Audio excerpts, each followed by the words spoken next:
अबे इनकी जान ये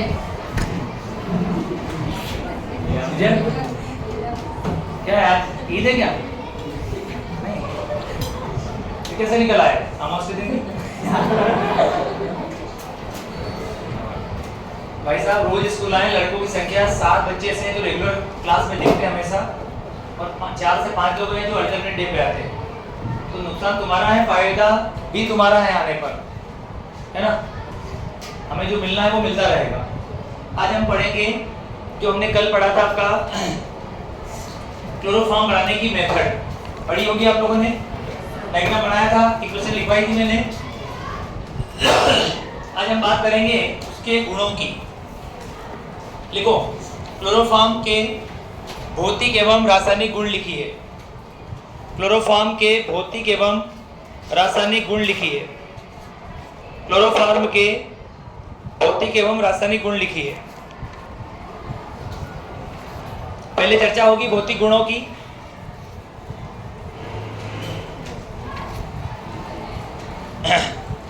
पहले बात करेंगे भौतिक गुणों की।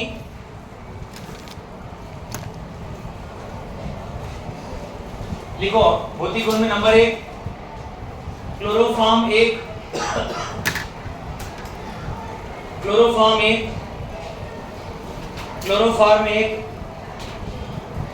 रंगहीन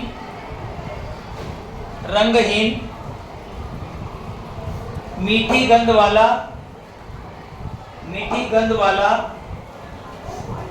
गाढ़ा द्रव होता है।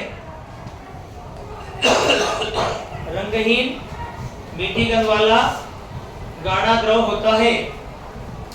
रंगहीन मीठी गंध वाला गाढ़ा द्रव होता है। नंबर 2, यह जल में बहुत कम विलय होता है।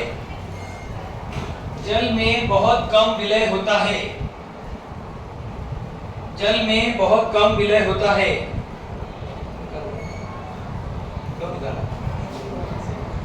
अब उसको संभाल के,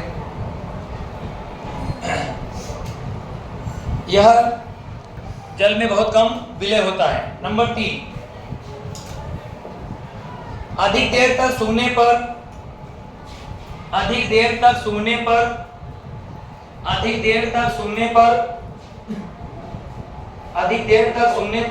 बेहोशी उत्पन्न करता है।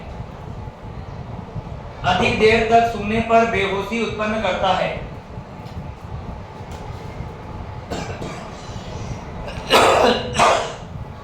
और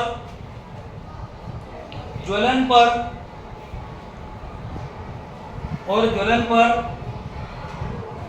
हरे रंग की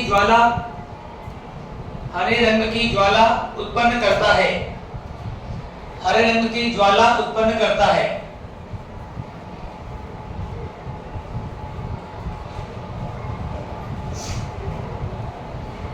चलिए, अगली हेडिंग आएगी रासायनिक गुण। अगली हेडिंग में लिखे आप लोग रासायनिक गुण।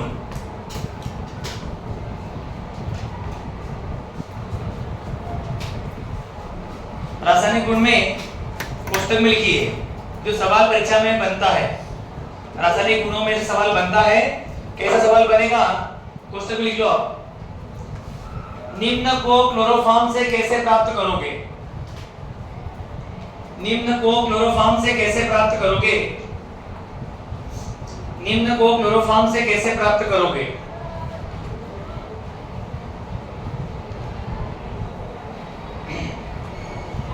ये जो प्रश्न होगा इसका उत्तर किससे मिलेगा अपने को? रासायनिक गुणों से। Number 1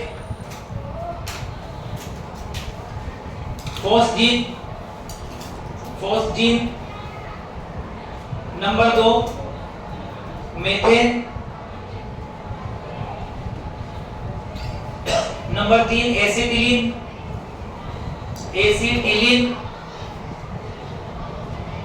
number 4 chloropicrin.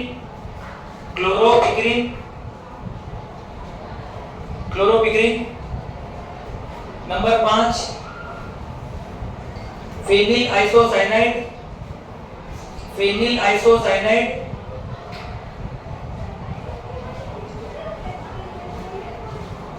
Next ortho para hydroxy, ortho para hydroxy benzaldehyde, ortho para hydroxy benzaldehyde,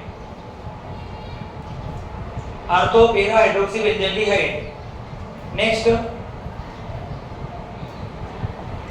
DDT, DDT. Next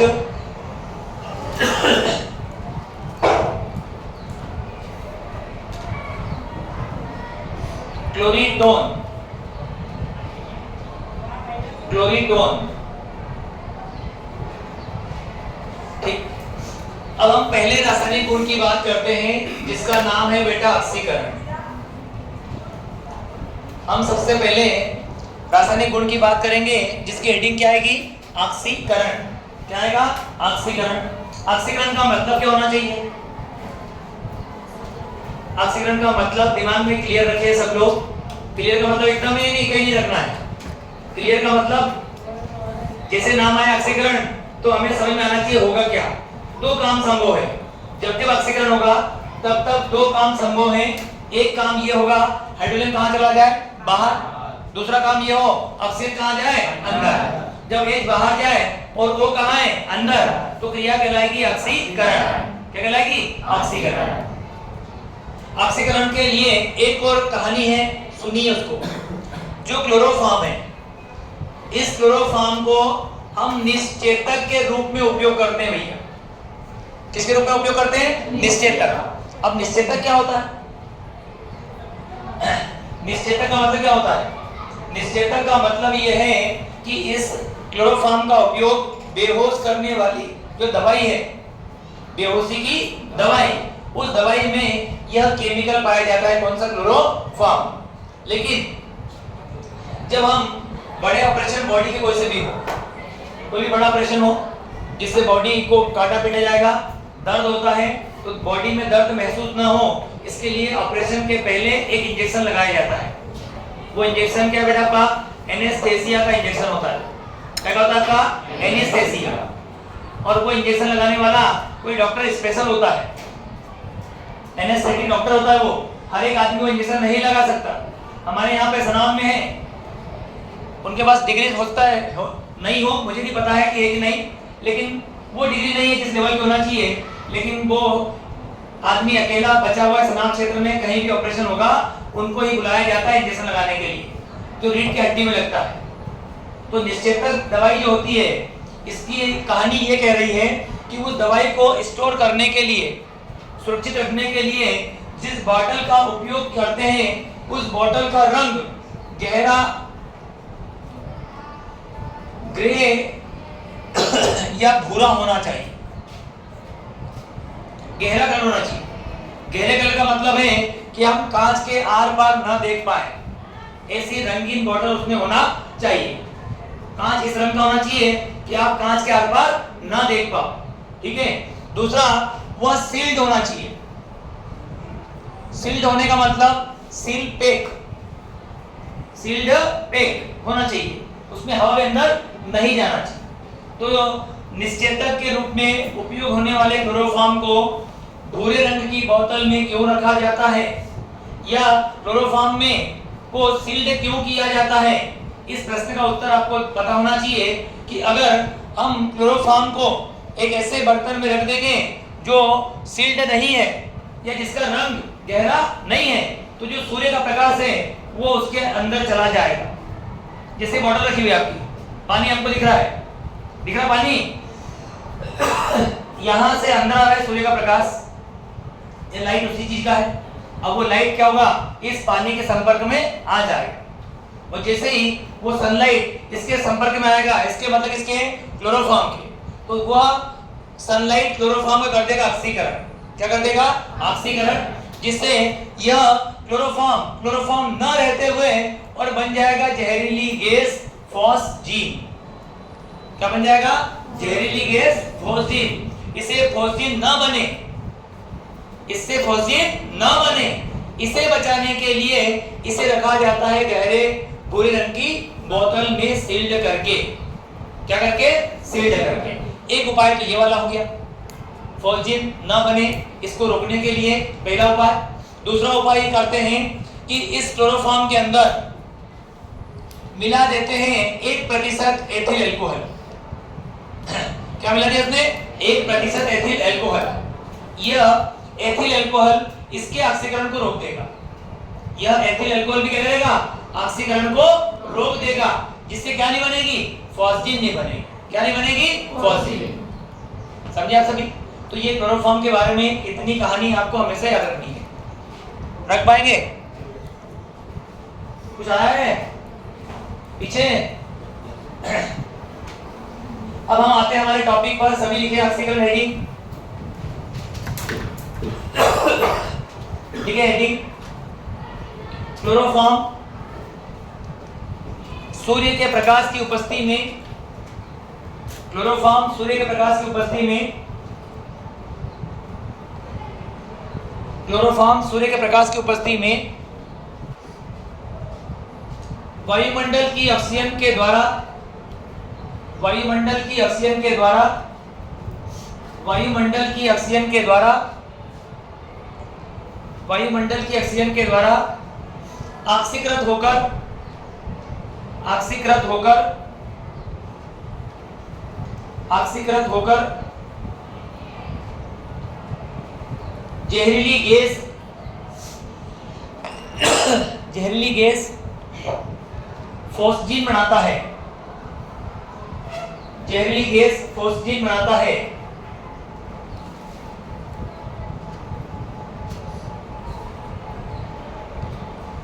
कैसे होगा ऑक्सीकरण? देखिए आप लोग, ये लिया मैंने फॉस्जिन, सॉरी क्लोरोफॉर्म, प्लस में वायुमंडल की ऑक्सीजन, यहां लिया सूर्य का प्रकाश। जब ये सूर्य का प्रकाश वायुमंडल के ऑक्सीजन के साथ मिलकर के क्लोरोफॉर्म पर अटैक करेगा तो क्लोरोफॉर्म का हो जाएगा ऑक्सीकरण। क्या होगा इसका? ऑक्सीकरण। ऑक्सीकरण का मतलब है कि O कहां आएगा? अंदर। H कहां जाएगा? बाहर। O कहां आएगा? अंदर। H कहां जाएगा? बाहर। ये जो H बाहर जाएगा वो किससे मिलेगा? Cl से। किससे मिलेगा? Cl से। क्या बनाएगा? HCl। क्या बनाएगा? HCl। और O कहां जाएगा? अंदर। तो यहां हो जाएगा CO Cl2, क्योंकि 3 थे, एक कहां चला गया? HCl के साथ। कितने बचेंगे? 2। तो फार्मूला फॉस्जिन का क्या बनेगा? COCl2। क्या बनेगा? COCl2। क्या बनेगा? COCl2। फॉस्जिन का फार्मूला COCl2। फॉस्जिन का फार्मूला COCl2। COCl2। ये है फॉस्जिन। तो यदि हमें क्लोरोफॉर्म से फॉस्जिन बनाना है तो इस प्रकार के इक्वेशन का उपयोग करना पड़ेगा। भैया बताओ।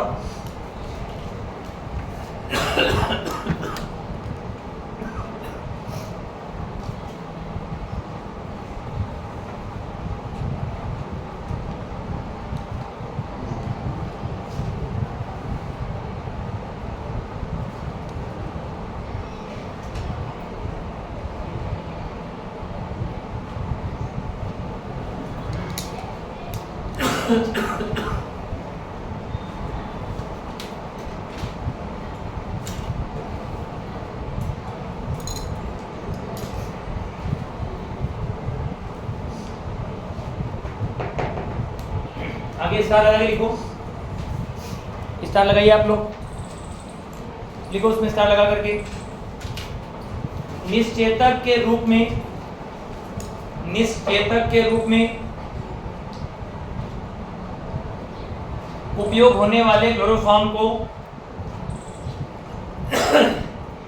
उपयोग होने वाले क्लोरोफॉर्म को ऑक्सीकरण से बचाने के लिए, ऑक्सीकरण से बचाने के लिए, ऑक्सीकरण से बचाने के लिए, ऑक्सीकरण से बचाने के लिए निम्न उपाय किए जाते हैं। निम्न उपाय किए जाते हैं। निम्न उपाय किए जाते हैं। नंबर 1, इसे गहरे भूरे रंग की बोतल में, गहरे भूरे रंग की बोतल में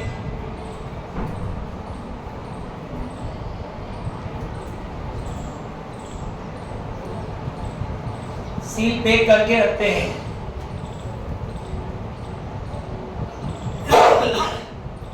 बोतल में सील पैक करके रखते हैं।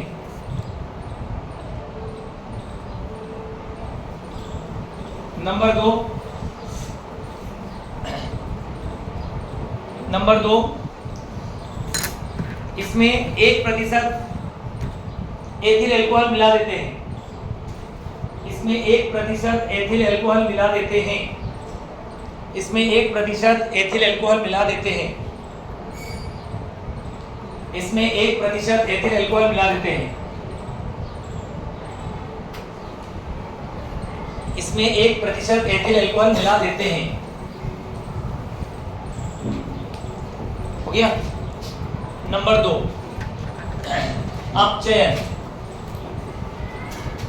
अंग्रेजी में कहलाता है रिडक्शन।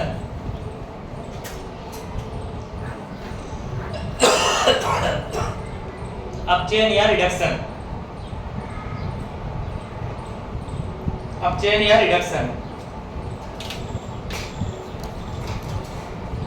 देखिए बोर्ड पर, अपचयन का मतलब ऑक्सीकरण का उल्टा हो जाएगा। अपचयन का मतलब ऑक्सीजन क्या हो जाएगा? उल्टा कार्य। उल्टा कार्य क्या होगा? जो ऑक्सीजन है वो कहाँ जाएगा?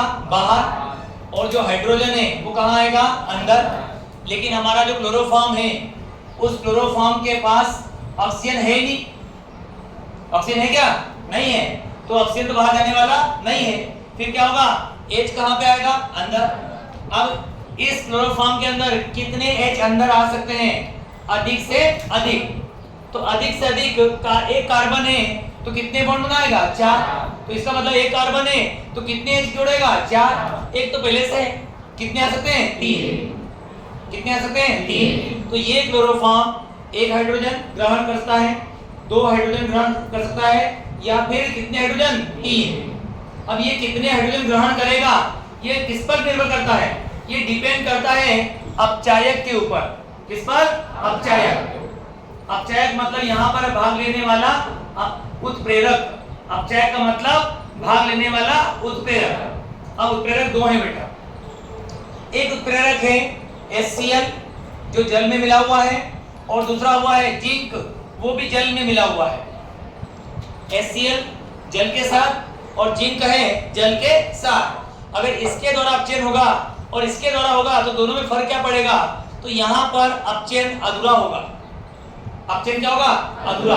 अधूरे से मतलब है कि जितने हाइड्रोजन चाहिए उतने नहीं मिलेंगे, उतने नहीं मिलेंगे। क्योंकि कितना मिलेगा? A।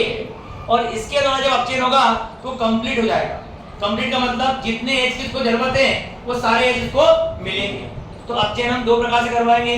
पहले होगा HCl और H2O के द्वारा, और फिर होगा जिंक और H2O के द्वारा। और ये दोनों अपचायक हैं। दोनों क्या आपके? अपचायक। तो ये लिया हमने क्लोरोफॉर्म CHCl3, इसके साथ जोड़ा हाइड्रोजन को। हाइड्रोजन को जोड़ने का मतलब है कौन सी क्रिया हो रही है आपकी? अपचयन। ये कार्य करने वाला कौन है बेटा आपका? HCl और H2O।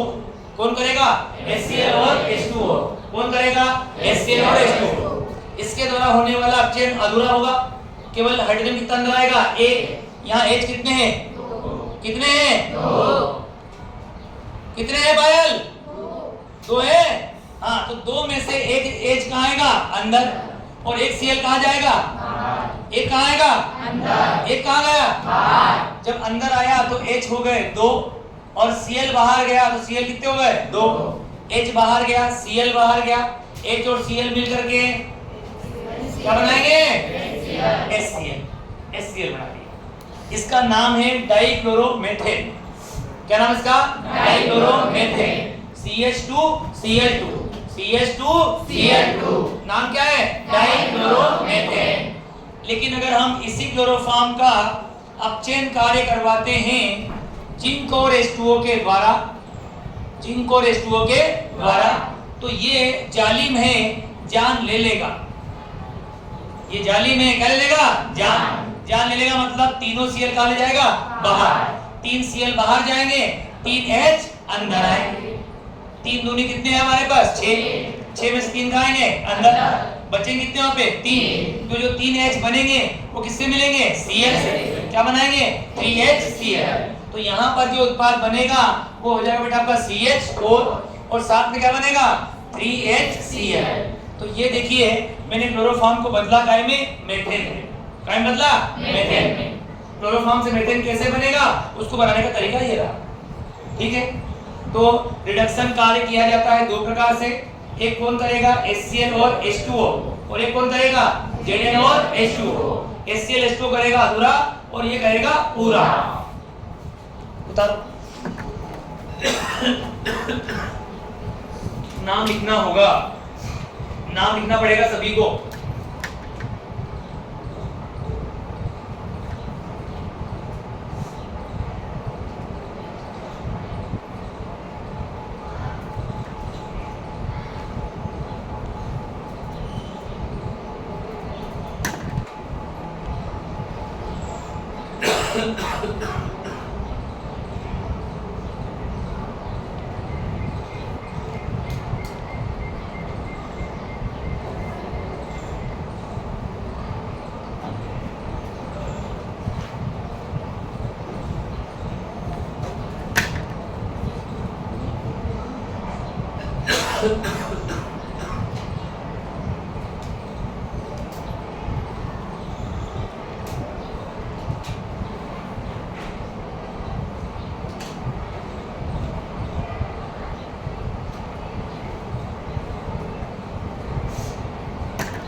पहला हुआ अक्सीकरण, दूसरा हो गया अपचयन। मिटा दें। नंबर 3 लिखो जल अपघटन। जल अपघटन,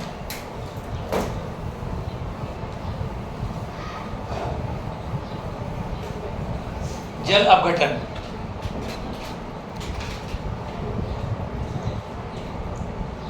जल अपघटन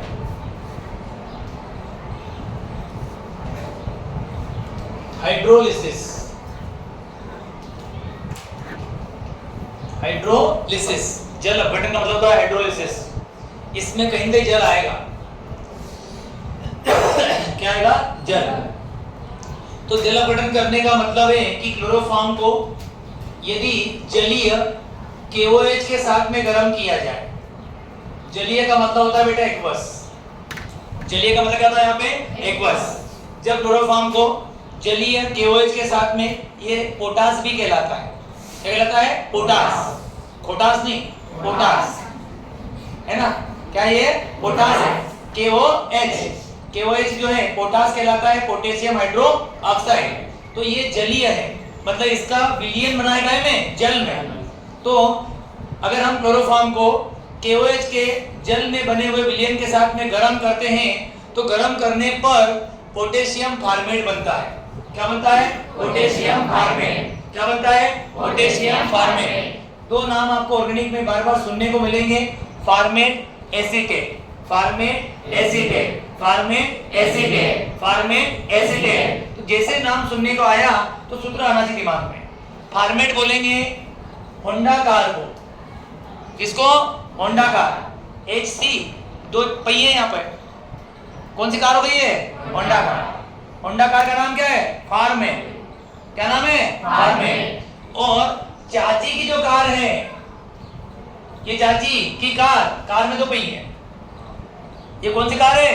चाची की। इसका नाम है होंडा कार, इसका नाम है चाची की कार।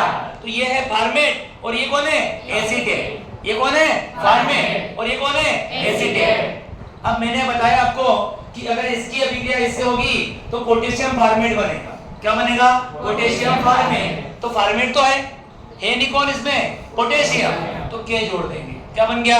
Potassium format. अगर Na जोड़ा तो सोडियम फॉर्मेट, अगर Ca जोड़ा तो कैल्शियम फॉर्मेट। समझे आप सभी? ऐसे यहां पर होगा। अगर इसमें हमने के जोड़ा, क्या जोड़ा बनने? के, क्या कहलाएगा? Potassium acetate. Na जोड़ेंगे तो Ca जोड़ेंगे तो कैल्शियम एसीटेट। तो ऑर्गेनिक में नाम यदि आता है फॉर्मेट और एसीटेट तो फार्मूला बनना चाहिए आप लोगों से। सुन लिया आपने? अब फिर हम यहाँ पे आए, हमने यहाँ पे कहा Cl कितने बेटा आपके? 3। तीनों Cl कहाँ ले जाना अपने को? बाहर।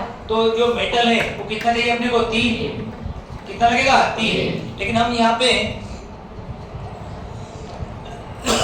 4 KOH लेंगे, कितने लेंगे आपके 4, क्योंकि अभी बताया मैंने आपको यदि क्लोरोफॉर्म को जलीय KOH के साथ में गर्म करते हैं तो गर्म करने पर क्या बनता है पोटेशियम फॉर्मेट, क्या बनता है पोटेशियम फॉर्मेट।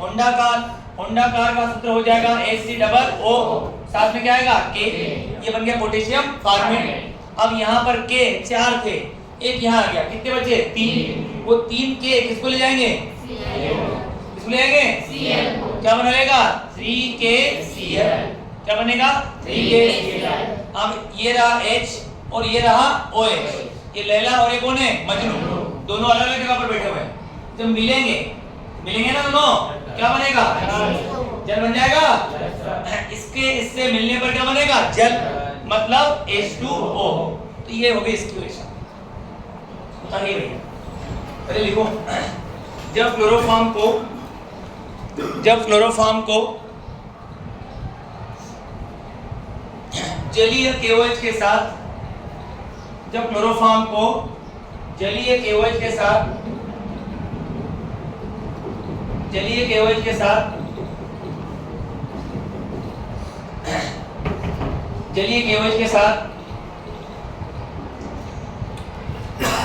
गर्म किया जाता है तो पोटेशियम फॉर्मेट बनता है, पोटेशियम फॉर्मेट बनता है।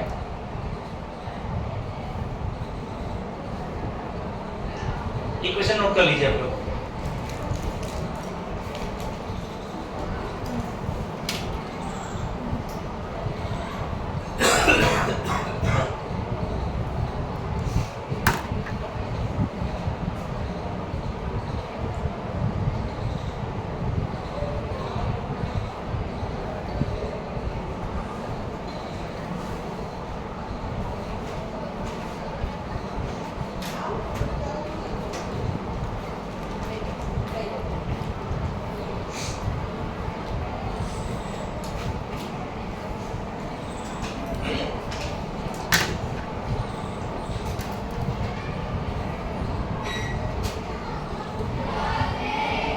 इक्वेशन बन जाएगी बेटा,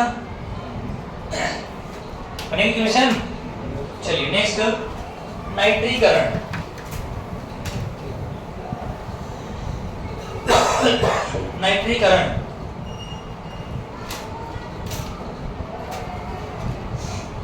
नाइट्रीकरण का अंग्रेजी नाम है नाइट्रेशन।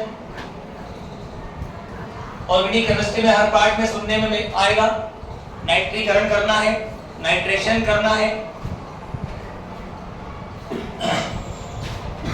नाइट्रीकरण का संबंध एक अम्ल से होता है, उस अम्ल का नाम है नाइट्रिक अम्ल। उसका नाम क्या है बेटा नाइट्रिक अम्ल।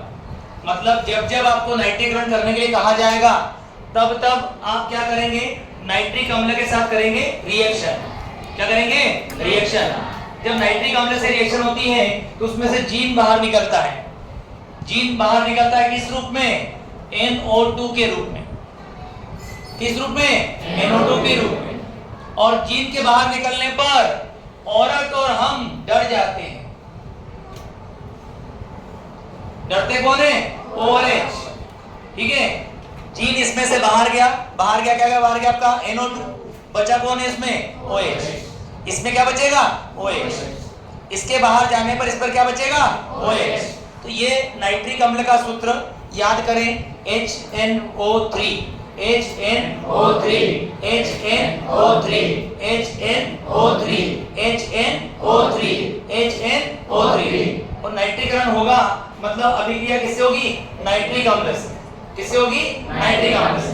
और अभिक्रिया जब होगी तो नाइट्रिक अम्ल में कौन निकलेगा, NO2। कौन निकलेगा, NO2। ये रहा क्लोरोफॉर्म, इसका करवा दिया नाइट्रीकरण, इसकी अभिक्रिया हो गई HNO3 से। नाइट्रीकरण का काम करवाता है सल्फ्यूरिक एसिड H2SO4। ये रहता है सांद्र।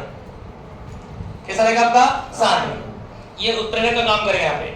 नाइट्रीकरण करवाया, इसमें से बाहर कौन आया बेटा? जीन। कौन आया इसमें से? जीन। जीन ने हराया किसको? एच को। जीन ने भगाया किसको? एच को। जीन ने भगाया किसको? एच को। कहां जा? औरत और हमारे पास, ओ और एच के पास। ठीक है, ये जो एच है वो कहां जाएगा? ओ एच के पास। तो ये लैला और ये कौन हो गया? मजनू। दोनों मिल जाएंगे, क्या बन जाएगा? जल। क्या बन जाएगा? जल। तो यहाँ पर जो H है वो बाहर जाएगा, उसका स्थान कौन लेगा बेटा? आपका NO2। कौन लेगा? NO2। यहाँ बचेगा Cl3 प्लस में, यहाँ बचेगा OH, वहां से कौन आया? H। H प्लस OH क्या बन गया आपका? H2O। इसका नाम है बेटा क्लोरोपिक्रीन। इसी का नाम क्या है? क्लोरोपिक्रीन। क्लोरोफॉर्म से क्लोरोपिक्रीन बनाना है तो नाइट्रीकरण करना पड़ेगा। क्लोरोफॉर्म से क्लोरोपिक्रीन बनाना है तो नाइट्रीकरण करना पड़ेगा। क्लोरोफॉर्म से क्लोरोपिक्रीन बनाना है तो क्या करना पड़ेगा? नाइट्रीकरण। क्या करना पड़ेगा? नाइट्रीकरण। और नाइट्रीकरण में क्रिया किससे होगी? नाइट्रिक अम्ल से। किससे होगी? नाइट्रिक अम्ल से। उसमें से जीन बाहर जाएगा, किस रूप में? NO2। किसके रूप में? NO2। और जीन भगाएगा किसको? H को। किसको हटाएगा? H को। H को हटाएगा, बाहर जाएगा, उस जगह NO2 लिखना है बस। ये है क्लोरोपिक्रीन। इक्वेशन नोट करें डायरेक्ट।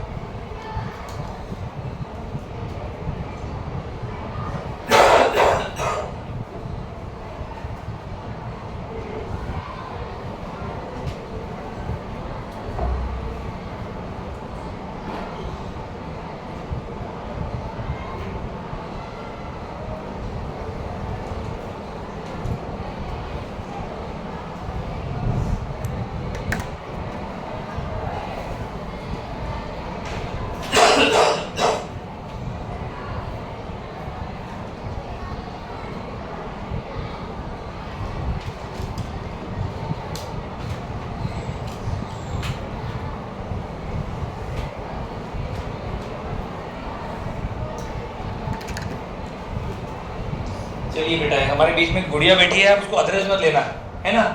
अगली अभिक्रिया समझाना, इसलिए मैं पूछ रहा हूँ आपसे ना, उसको मतलब माथे में लोड लेके मत चलना सर ने ऐसा मेरे से क्यों पूछा।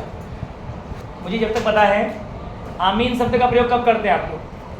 आमीन बोलते हैं ना, किस माहौल में, किस कंडीशन बोलते हैं वो?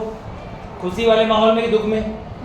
खुशी वाले माहौल में। ठीक है, तो हमारे बीच में बालिका बेटी है, इनके धर्म में लोग आमीन शब्द का प्रयोग करते हैं। किसका प्रयोग करते हैं? आमीन। और अभी हम सब जो हैं वो ऑर्गेनिक धर्म है हमारा। हमारा धर्म आज से क्या है? ऑर्गेनिक। तो ऑर्गेनिक धर्म के जो लोग हैं वो आमीन नहीं बोलते हैं, क्या बोलते हैं? Carbyl amine. क्या बोलेंगे? ये बोलेगी आमीन, हम बोलेंगे कार्बिल आमीन। क्या बोलेंगे? कार्बिल आमीन। ठीक है, अब कार्बिल आमीन जो अभिक्रिया है उसमें बनता है आइसोसाइनाइड। क्या बनता है? आइसोसाइनाइड। जो कार्बिल एमीन अभिक्रिया है उसमें क्या बनेगा? आइसोसाइनाइड। कैसो? कैसो? उसमें बनेगा आइसोसाइनाइड। क्या बनेगा? आइसोसाइनाइड। अब यदि पूछे कि आइसोसाइनाइड क्या है, तो आइसोसाइनाइड अत्यंत दुर्गंध युक्त पदार्थ है। अत्यंत दुर्गंध युक्त पदार्थ, उसकी जो गंध है अगर वो अनुभव करना है तो जो जानवर मर जाते हैं रोड के ऊपर और 8 दिन बाद पानी गिर जाए उनके ऊपर और 8 दिन बाद अगर हम उसके पास से निकलेंगे तो जैसी खुशबू हमको आएगी वहां से, समझ जाना कि क्या है वो? आइसोसाइनाइड। क्या है? आइसोसाइनाइड। बस वहां जाके बोल देना कार्बिल आमीन। क्या बोल देंगे? कार्बिल आमीन। तो जो कार्बिल एमीन अभिक्रिया है उसमें बनता है आइसोसाइनाइड। और वो अभिक्रिया कौन देता है? क्लोरोफॉर्म। कौन देता है? क्लोरोफॉर्म। ठीक है, लेकिन बेटा उस अभिक्रिया को समझाने के पहले मैं आपको ऑर्गेनिक केमिस्ट्री के प्रैक्टिकल से भी रूबरू कर दूं। प्रैक्टिकल आता है, परीक्षा में पूछते हैं। वैसे आजकल माहौल वैसा नहीं रहा प्रैक्टिकलों का, जैसा सीबीएसई स्कूल में होता है। प्रॉपर परफॉर्म करवाते हैं, लोगों से रिजल्ट दिलवाते हैं और दिन भर का समय लेते हैं प्रैक्टिकल एग्जाम में भी। एमपी बोर्ड में ऐसा नहीं होता, ठीक है, वहाँ सिर्फ रिटन वर्क होता है, वाइवा होता है, एग्जाम हो गई। लेकिन फिर भी अगर बाय फॉल्ट कोई व्यक्ति बाहर से आया, उसने आपसे पूछ लिया कि बताइएगा कि दिए गए समूह में एमीन है, क्या है आपका एमीन। एक केमिकल आपको सैंपल के रूप में दे दिया और कहा चेक कीजिए इसमें उपस्थित ऑर्गेनिक ग्रुप कौन सा है, या इसमें उपस्थित ऑर्गेनिक ग्रुप आपका कौन सा बेटा आपका एमीन, और ये जो एमीन है वो प्राइमरी है, वो कौन सा आपका प्राइमरी। अगर प्राइमरी अमाइन का टेस्ट लगाना है तो हम ये वाला अभिक्रिया करके देखेंगे, कौन सा कार्बिलेमीन, कौन सा कार्बिलेमीन। इसे आइसोसाइनाइड परीक्षण भी कहते हैं, इसे कहते हैं आइसोसाइनाइड परीक्षण। इसमें करना क्या पड़ेगा, आपको लेना पड़ेगा टेस्ट ट्यूब सबसे पहले, इतना काम तो करेंगे लेंगे आप लैब में। टेस्ट ट्यूब ले लिया आप लोगों ने, टेस्ट ट्यूब में 5 से 10 ml सैंपल ले लिया जिसमें परीक्षण या टेस्ट लगाना है आपको। मान लीजिए बॉटल आपको दी थी मैंने केमिकल की और पूछा कि पता लगाओ कि इसमें एमीन है, कौन सा एमीन है बेटा आपका प्राइमरी। इसमें से कुछ केमिकल टेस्ट ट्यूब में डाल दिया लगभग 5 से 10 ml। इसके बाद इस टेस्ट ट्यूब में नंबर 2 पर आपने मिलाया क्लोरोफॉर्म, क्या मिला आपने क्लोरोफॉर्म, वही 2 से 3 ml, 2 से 3 ml। फिर आपने इसमें मिलाया एल्कोहलिक पोटास, क्या मिला आपने एल्कोहलिक पोटास, वो भी 2 से 3 ml। और इन तीनों को मिलाने के बाद इसे होल्डर से पकड़कर गरम करना है, बर्नर के ऊपर क्या करना है गरम। और गरम करते समय ध्यान रखना कि टेस्ट ट्यूब स्टेबल नहीं हो जाए, स्थायी ना हो जाए, उसको हर बार उसको लो के ऊपर ऐसे घुमाते रहना, क्योंकि ऐसा नहीं करोगे टिका दोगे तो टूट जाएगी, समझे आप लोग। जब आप उसको गरम करते हैं तो गरम करने पर यहाँ से वेपर्स निकलेगी जिनकी गंध जो है वो अत्यंत दुर्गंध युक्त रहेगी, जिसमें गंध कैसे होगी अत्यंत दुर्गंध युक्त। यदि टेस्ट ट्यूब में से अत्यंत दुर्गंध युक्त गंध आती है तो आप ये कह सकते हैं कि दिए गए सैंपल में एक तो NH2 है, क्या है आपका NH2, मतलब कौन है एमीन, और एमीन भी कौन सा है प्राइमरी, कौन है प्राइमरी, क्योंकि कार्बिलेमीन परीक्षण केवल प्राथमिक एमीन ही देते हैं। कार्बिलेमीन टेस्ट कौन देता है केवल आपका प्राइमरी अमाइन। आप परीक्षा में बोर्ड में जो आपका ऑब्जेक्टिव आने वाला है 28 नंबर के, उसमें सत्य असत्य भी आ सकते हैं। ये पूछा जाए कि प्राइमरी अमाइन, द्वितीयक अमाइन और तृतीयक अमाइन सभी कार्बिलेमीन टेस्ट देते हैं, सही है क्या, सही है क्या, क्यों कौन देता केवल आपका प्राथमिक एमीन, प्राथमिक एमीन ही केवल क्या देंगे कार्बिलेमीन परीक्षण, आइसोसाइनाइड टेस्ट। तो एमीन का टेस्ट इस प्रकार लगाया जाता है। तो लिया लोगों ने, कल ये डेफिनेशन पढ़ाएंगे आपको।